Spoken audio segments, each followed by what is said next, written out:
Hello everyone, welcome to our channel where we learn science in the simplest way. Today we are starting with the new chapter of class 8 light. तो इस chapter में हम light के concept को study करेंगे, ठीक है। तो सबसे पहले देखो कि लाइट होती क्या है। Light is a form of energy. Light एक एनर्जी की फॉर्म होती है, जैसे कि हमने साउंड में पढ़ा था, हमने हीट में पढ़ा था कि जो साउंड और हीट है वो भी एक एनर्जी की फॉर्म होते हैं, ठीक है। वैसे ही लाइट भी एक एनर्जी की फॉर्म होती है जिसकी मदद से हम अपने आसपास के ऑब्जेक्ट्स को, अपने आसपास की चीजों को देख पाते हैं, ठीक है। अब देखो होता क्या है, जैसे कि मान लो आपके घर में कोई भी बल्ब है, ठीक है। जब आप उस बल्ब को ऑन करते हो तो बल्ब का जो फिलामेंट है वो हीट होता है, ठीक है। ये जो बल्ब का फिलामेंट है वो हीट होता है और हीट होने की वजह से यहाँ पे कौन सी एनर्जी रिलीज होती है, हीट एनर्जी। मतलब यहाँ पे इलेक्ट्रिकल एनर्जी रिलीज होती है, ठीक है। और जब ये बल्ब का जो फिलामेंट होता है वो ज्यादा हीट हो जाता है तो ये एक लाइट को प्रोड्यूस करता है ना। जब ये फिलामेंट ज्यादा हीट हो जाता है तो ये एक लाइट को प्रोड्यूस करता है जिसको हम क्या बोलते हैं, लाइट एनर्जी। तो यहाँ पे क्या हो रहा है, जो इलेक्ट्रिकल एनर्जी है वो लाइट एनर्जी में कन्वर्ट हो रही है जब बल्ब का जो फिलामेंट है वो ज्यादा हीट हो रहा है, ठीक है। इसीलिए हम लाइट को बोलते हैं कि ये भी एक एनर्जी की फॉर्म होती है, ठीक है। Which produces a sensation of vision in our eyes, ठीक है, जो हमारी आईज में विजन का सेंसेशन को प्रोड्यूस करवाती है, ठीक है। It make us able to see various things present in our surrounding. अब इसी की वजह से ही हमारी सराउंडिंग में जितनी भी चीजें हैं उनको हम देख पाते हैं लाइट की वजह से, ठीक है। Light always travel in a straight line. Light जो होती है वो हमेशा स्ट्रेट लाइन में ट्रेवल करती है, जैसे कि हमने 7th क्लास में भी पढ़ा था कि जो लाइट होती है वो रेक्टिलिनियर मोशन को फॉलो करती है, ठीक है। और जो स्पीड ऑफ लाइट होती है, मतलब जो लाइट की स्पीड होती है ना वो साउंड की स्पीड से ज्यादा होती है। अब ऐसा क्यों होता है, देखो जैसे कि हमने प्रीवियस चैप्टर में लाइटनिंग के कॉन्सेप्ट को पढ़ा था, है ना। और जो लाइटनिंग के कॉन्सेप्ट में हमने क्या देखा था कि जब लाइटनिंग प्रोड्यूस होती है ना तो सबसे पहले हमें लाइट दिखती है, उसके बाद उसकी साउंड आती है, ठीक है। मतलब जब बिजली चमकती है ना तो सबसे पहले हमें वो लाइट दिखती है और लाइट के थोड़ी देर बाद हमें उसकी साउंड आती है, ठीक है। तो ऐसा क्यों होता है, क्यों सबसे पहले हमें लाइट दिखती है और बाद में उसकी साउंड आती है, क्योंकि वहां पे जो लाइट की स्पीड है और जो लाइट की स्पीड है वो ज्यादा है साउंड की स्पीड से, ठीक है। Light coming from any object enter into our eye. देखो हम ना किसी भी ऑब्जेक्ट को तभी देख पाएंगे जब उस ऑब्जेक्ट की जो लाइट होगी वो हमारी आईज तक पहुंचेगी, ठीक है। हम कोई भी ऑब्जेक्ट है, मान लो हमारे पास कोई भी ऑब्जेक्ट है, उसको हम तभी देख पाएंगे जब उस ऑब्जेक्ट की जो लाइट होगी वो हमारी आईज तक पहुंचेगी, ठीक है। अगर वो जो ऑब्जेक्ट है वो लाइट को एमिट नहीं कर रहा, उसमें से लाइट निकल ही नहीं रही है, तो हम उस लाइट को नहीं देख पाएंगे, ठीक है। तो देखो अब कौन कौन से ऐसे ऑब्जेक्ट्स होते हैं। अब देखो हमारे पास ना बहुत सारे ऐसे ऑब्जेक्ट्स होते हैं जो खुद से लाइट को प्रोड्यूस करते हैं, जैसे कि सन हो गया, ठीक है, लैंप हो गया, ट्यूबलाइट हो गई, कैंडल हो गया। अब ये जो है ये तो अपनी लाइट को खुद प्रोड्यूस करते हैं, लेकिन कुछ ऑब्जेक्ट्स ऐसे भी होते हैं जो लाइट को प्रोड्यूस ही नहीं करते, जैसे ये पेंसिल है। अब ये जो पेंसिल है, ये पेंसिल कोई अपने आप से लाइट तो प्रोड्यूस कर ही नहीं रही है, तो इसकी लाइट मेरी आईज तक कैसे जाएगी, ठीक है। इस ऑब्जेक्ट की लाइट मेरी आईज तक कैसे जाएगी। तो इसी के बेसिस पे ना ऑब्जेक्ट्स को भी क्लासिफाई करा गया है 3 पार्ट्स में, ठीक है। जिसमें से सबसे पहला है luminous object.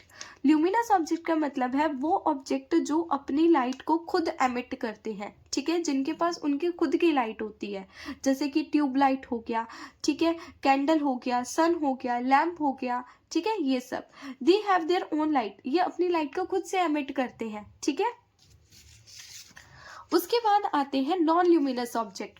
Non luminous object का मतलब अब इनके पास ना खुद की लाइट नहीं होती, ये जनरली क्या करते हैं, लाइट को रिफ्लेक्ट करते हैं। अब होता क्या है, जैसे ये पेंसिल है, ठीक है, इस पेंसिल पर क्या होगा, किसी भी सनलाइट से, ठीक है, मतलब कोई भी लाइट के सोर्स से, जहाँ वो सनलाइट हो सकता है, कोई ट्यूबलाइट हो सकती है, ठीक है, या कैंडल हो सकती है।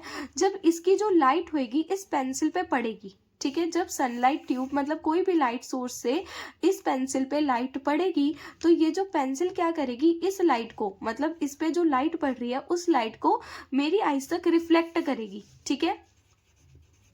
उस आइस तक क्या करेगी, रिफ्लेक्ट करेगी, जिसकी मदद से हम इन नॉन ल्यूमिनस ऑब्जेक्ट को देख पाते हैं। ठीक है, they do not have their own light, इनके पास खुद की लाइट नहीं होती, ये रिफ्लेक्ट करते हैं लाइट को। ठीक है, जैसे कि कोई भी लाइट सोर्स होगा, लाइट सोर्स से ऑब्जेक्ट पे लाइट गिरेगी तो ऑब्जेक्ट क्या करेगा, उसको रिफ्लेक्ट करेगा हमारी आइस की तरफ, जिसकी मदद से हम उस ऑब्जेक्ट को देख पाते हैं। ठीक है, जैसे मून हो गया, चेयर हो गई, बुक हो गई। ठीक है, अब देखो इल्यूमिनेटेड ऑब्जेक्ट्स कौन से होते हैं।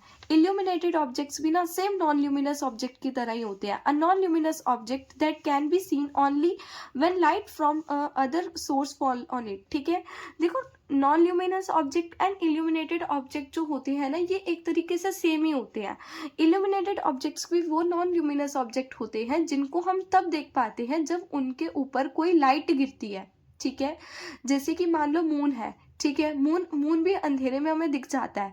ऐसा क्यों होता है, क्योंकि जो लाइट होती है उसके ऊपर पड़ती है और फिर मून की जो लाइट होती है वो हमारी आइज तक रिफ्लेक्ट करती है, तो इसकी वजह से हम मून को देख पाते हैं। तो ऐसे ऑब्जेक्ट्स को हम इल्यूमिनेटेड ऑब्जेक्ट्स बोलते हैं, जिनमें क्या होता है, जो ऑब्जेक्ट्स हमें तब दिखते हैं जब उनमें किसी लाइट सोर्स से लाइट गिरती है। ठीक है, तो ऐसे ऑब्जेक्ट्स को इल्यूमिनेटेड ऑब्जेक्ट्स बोलते हैं। अब जो सारे के सारे जो इल्यूमिनेटेड ऑब्जेक्ट्स होते हैं वो नॉन ल्यूमिनस ऑब्जेक्ट्स होते हैं। ठीक है, उसके बाद देखो कि रिफ्लेक्शन ऑफ लाइट। रिफ्लेक्शन क्या होती है, तो देखो रिफ्लेक्शन ना एक फिनोमिना होता है लाइट के बाउंस बैक होने का। मतलब जब भी जो लाइट होगी एक पॉलिश सरफेस पे गिरेगी। ठीक है, पॉलिश सरफेस हमारे पास कौन सा होता है, हमारे पास जैसे प्लेन मिरर होता है। ठीक है, प्लेन मिरर हमारा क्या होता है, एक तरीके का पॉलिश सरफेस होता है। ठीक है, तो मान लो ये हमारे पास मिरर है और ये मिरर की बैक साइड है। ठीक है, बैक साइड जो मिरर की होती है, जो पेंटेड साइड होती है ना मिरर की, उसको बैक साइड मिरर की बोलते हैं। ठीक है, और जो दूसरी साइड होती है मिरर की, वो एकदम पॉलिश होती है, स्मूथ सरफेस होती है मिरर की, है ना। तो इसके ऊपर जब लाइट गिरेगी, इसके ऊपर जब मिरर के ऊपर जब लाइट गिरती है तो वो जो लाइट है वो रिफ्लेक्ट होके दोबारा से चली जाती है। ठीक है, मतलब जैसे इसके ऊपर लाइट गिरी, ठीक है, जैसे इसके ऊपर लाइट गिरी, अब लाइट को जाना तो इधर चाहिए था, लेकिन इस पॉलिश सरफेस के होने के कारण ये जो लाइट है वो इधर जाने की बजाय रिफ्लेक्ट हो जाती है, बाउंस बैक हो जाती है उसी सेम मीडियम में। ठीक है, तो इसी फिनोमिना को हम रिफ्लेक्शन ऑफ लाइट बोलते हैं। It is the phenomena of bouncing back of light from a polish surface. ठीक है, अब देखो होता क्या है, जो लाइट मिरर पे गिरती है, ठीक है, जैसे ये जो इंसिडेंट रे है, ये जो लाइट गिरेगी मिरर पे उसको हम बोलते हैं इंसिडेंट रे। ठीक है, जो लाइट गिर रही है उसको इंसिडेंट रे बोलेंगे, और जहां पे ये जो इंसिडेंट रे होगी वो टकराएगी। ठीक है, जहां पे ये इंसिडेंट रे जो होगी वो मिरर की साइड पे टकराएगी, वहां पे हम नॉर्मल रे को ड्रॉ कर देंगे। ठीक है, जैसे मान लो ये जो लाइट गिरी, तो यहाँ पे गिरी ये लाइट, तो यहाँ के इसके परपेंडिकुलर 90 डिग्री पे मैंने एक लाइन को ड्रॉ कर दिया, उस लाइन को बोलेंगे नॉर्मल रे। ठीक है, और फिर जो लाइट जो होगी वो रिफ्लेक्ट होके वापस जा रही है, इसको बोलेंगे रिफ्लेक्टेड रे। ठीक है, और देखो इंसिडेंट और नॉर्मल के बीच में जो एंगल बन रहा है वो बनता है एंगल आई, मतलब एंगल ऑफ इंसिडेंस। ठीक है, इंसिडेंट रे है, इंसिडेंट रे और नॉर्मल के बीच में एंगल बन रहा है, तो इसीलिए यहाँ पे इस एंगल को नाम देंगे एंगल ऑफ इंसिडेंस। ठीक है, और जो नॉर्मल रे और रिफ्लेक्टेड रे के बीच में जो एंगल बनता है इसको बोलते हैं एंगल आर, मतलब एंगल ऑफ रिफ्लेक्टेड रे। ठीक है,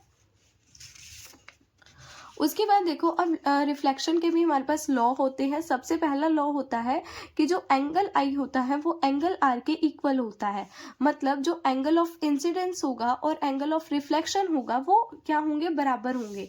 मतलब यहाँ से जो लाइट गिरेगी और यहाँ पे जो लाइट गिरेगी, इनके बीच का जो एंगल होगा वो सेम होगा। अगर मान लो एंगल आई हमारे पास 30 डिग्री है, ठीक है, मतलब जो इंसिडेंस रे आई है वो 30 डिग्री पे आई है, तो जो एंगल ऑफ रिफ्लेक्शन जाएगी ना, जो एंगल ऑफ रिफ्लेक्टेड रे जाएगी वो भी हमारे पास 30 डिग्री की बनेगी। ठीक है, और जो इंसिडेंट, रिफ्लेक्टेड रे, नॉर्मल रे होंगे, ये सारे एक सेम प्लेन पे लाई करेंगे। जैसे कि मान लो हमारे पास ये एक पेज है, ठीक है। एग्जाम्पल के लिए ये हमारे पास पेज है। अब इसी पेज पे क्या होगा, इसी पेज पे इंसिडेंट रे आएगी, इसी पेज पे नॉर्मल रे ड्रॉ होएगी और इसी पेज से जो रिफ्लेक्टेड रे है वो जाएगी। ऐसा नहीं होगा कि पहले पेज पे हमारी मान लो इंसिडेंट रे गिरी, दूसरे वहाँ से रिफ्लेक्टेड रे जा रही है और तीसरे उस पे नॉर्मल रे बन रही है। ऐसा नहीं होता। ये तीनों की तीनों जो रे होती है ये एक सेम प्लेन पे लाई करती है। ठीक है। अब देखो, अगर जो इंसिडेंट रे है, जैसे हमने देखा था कि हम नॉर्मल रे को 90 डिग्री पे ड्रॉ कर रहे हैं, ठीक है। अगर मान लो जो हमारी इंसिडेंट रे है वही 90 डिग्री पे गिर रही है, ठीक है, मतलब जो इंसिडेंट रे है ना वो सीधी गिर रही है, मतलब 90 डिग्री के एंगल पे गिर रही है, तो नॉर्मल रे कहाँ बनेगी, तो नॉर्मल रे भी यहीं पे बनेगी, ठीक है, इसी के परपेंडिकुलर बनेगी 90 डिग्री पे। तो यहाँ पे जो एंगल आई बनता है वो क्या बनेगा, 0 बनेगा। और यहाँ पे अगर एंगल आई 0 है तो एंगल आर भी क्या होगा, 0 होगा। ठीक है। क्यों, क्योंकि इंसिडेंट रे के परपेंडिकुलर ही हमने नॉर्मल रे बनाई और इनके बीच का कोई एंगल बनेगा ही नहीं। ठीक है, तो एंगल आई भी 0 हो गया। और जैसे कि हमने लॉ ऑफ रिफ्लेक्शन में देखा था, अगर एंगल आई 0 होगा तो एंगल आर भी क्या हो जाएगा, 0 हो जाएगा, क्योंकि दोनों क्या है, बराबर होंगे। ठीक है। देखो, characteristic of images formed by plane mirror. Plane mirror जो है वो कैसी कैसी इमेजेस को बनाता है। प्लेन मिरर कौन से मिरर होते हैं, प्लेन मिरर वो मिरर होते हैं जिसको आप अपने घरों में भी यूज करते हो, जिसमें आप अपने आप को देखते ही हो। ठीक है, तो वैसे मिरर्स को हम प्लेन मिरर बोलते हैं, जिसकी एक साइड जो होती है वो एकदम प्लेन होती है, पेंटेड सरफेस होता है एक साइड पे उसका, और दूसरी साइड जो होती है मिरर की वो पॉलिश सरफेस होता है मिरर का। ठीक है, जिसमें आप अपने आप को देखते हो। ठीक है, तो ये जो प्लेन मिरर है वो कैसी कैसी इमेजेस बनाएगा, तो सबसे पहले जो इमेज का जो साइज होगा वो ऑब्जेक्ट की इमेज के बराबर बनेगा। ठीक है, मान लो यहाँ पे ऑब्जेक्ट का जो साइज है वो इतना बड़ा है, तो इमेज जो बनेगी ना उसका भी साइज उतना ही रहेगा, वो छोटा बड़ा नहीं होगा। ठीक है, जितना ऑब्जेक्ट का साइज उतना ही इमेज का साइज बनेगा। ठीक है, और जो इमेज बनेगी यहाँ पे वो वर्चुअल बनेगी। प्लेन मिरर जो इमेज बनाता है वो वर्चुअल इमेज बनाता है। वर्चुअल इमेज का मतलब क्या होता है, जिस इमेज को हम स्क्रीन पे ऑब्टेन नहीं कर सकते, जिस इमेज को हम स्क्रीन पे ऑब्टेन नहीं कर सकते उसको हम बोलते हैं वर्चुअल इमेज। ठीक है, तो प्लेन मिरर वर्चुअल इमेज बनाता है और इरेक्ट इमेज बनाता है, मतलब जैसे ऑब्जेक्ट पोजीशन में है वैसे ही इमेज की पोजीशन होगी। ठीक है, मान लो ऑब्जेक्ट की पोजीशन ऐसी है तो इमेज की पोजीशन भी ऐसी ही बनेगी, एकदम सीधी। ठीक है, और जो डिस्टेंस रहेगा वो भी सेम रहेगा, मतलब मान लो कोई ऑब्जेक्ट है, मान लो मैंने यहाँ पे पेंसिल रखी हुई है और पेंसिल रखी हुई है मैंने यहाँ पे 2 सेंटीमीटर की दूरी पे। ठीक है, तो जो इमेज बनेगी ना वो भी 2 सेंटीमीटर दूर ही बनेगी। ठीक है, पेंसिल की जो इमेज बनेगी वो भी 2 सेंटीमीटर दूर बनेगी। ठीक है, and image formed is laterally inverted. यहाँ पे जो इमेज फॉर्म होती है ना वो लेटरली इन्वर्टेड होती है, मतलब अगर आपने ऑब्जेक्ट को लेफ्ट साइड में रखा हुआ है तो आपको वो इमेज में राइट साइड में दिखाई देगा। ठीक है, और जो लेफ्ट वाली राइट वाली चीज होगी वो आपको लेफ्ट वाले में दिखेगी। जैसे मान लो आप अपना हाथ को इमेज के आप अपने हाथ को देखते हो। ठीक है, आप अपने हाथ को अगर मिरर में देखोगे तो आपको जो अपना हाथ है वो मिरर में दिखेगा राइट वाला। ठीक है, अगर आप लेफ्ट वाला हाथ रखते हो तो मिरर में आपको दिखता है राइट वाला। ठीक है, राइट वाला देखते हो तो मिरर में आपको दिखता है लेफ्ट वाला। ठीक है, तो ये लेटरली इन्वर्टेड होते हैं, लेफ्ट वाला राइट में दिखता है, राइट वाला लेफ्ट में दिखता है। ठीक है, उसके बाद होती है टाइप ऑफ रिफ्लेक्शन। रिफ्लेक्शन कितने टाइप की होती है, तो रिफ्लेक्शन ना 2 टाइप की होती है, एक होती है रेगुलर रिफ्लेक्शन, एक होती है इरेगुलर रिफ्लेक्शन। रेगुलर रिफ्लेक्शन का मतलब है जब जो लाइट है वो एक पॉलिश सरफेस पे गिरती है। ठीक है, रेगुलर रिफ्लेक्शन का मतलब है जब एक लाइट एक पॉलिश सरफेस पे गिरेगी, एक स्मूथ सरफेस पे गिरेगी।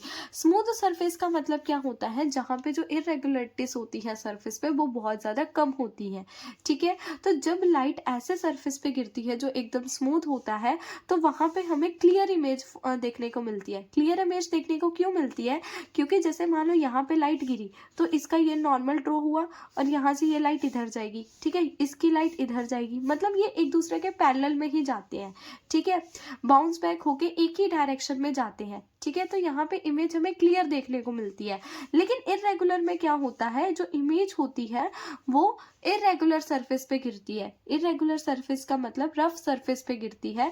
तब क्या होता है, इसका जो नॉर्मल होता है अब वो कहीं पे भी जा सकता है। जैसे ये इमेज है, कहीं पे भी गिर रही है इरेगुलर सरफेस पे, तो इसकी इमेज ऐसे बन सकती है। ठीक है, ये जो लाइट है ये इधर जा रही है, इसका नॉर्मल इधर बनेगा तो इसकी लाइट ऐसे बनेगी। मतलब यहाँ पे क्या हो रहा है, यहाँ पे जो एक ही डायरेक्शन में लाइट नहीं जा रही। यहाँ पे रेगुलर रिफ्लेक्शन पे क्या था, जब लाइट गिर रही थी तो वो एक ही डायरेक्शन में वापस जा रही थी। लेकिन इरेगुलर रिफ्लेक्शन में ऐसा नहीं होता। वो रफ सरफेस पे जब हमारी लाइट गिरती है तो वो डिफरेंट डायरेक्शन में रिफ्लेक्ट होके चली जाती है, और जब वो डिफरेंट डायरेक्शन में रिफ्लेक्ट होके जाती है तो वहां पे हमें क्लियर इमेज देखने को नहीं मिलती। ठीक है, और इरेगुलर रिफ्लेक्शन को हम डिफ्यूज रिफ्लेक्शन भी बोलते हैं। डिफ्यूज रिफ्लेक्शन क्यों बोलते हैं, क्योंकि यहाँ पे जो इमेज जो लाइट है वो डिफरेंट डायरेक्शन में रिफ्लेक्ट होके जाती है। ठीक है।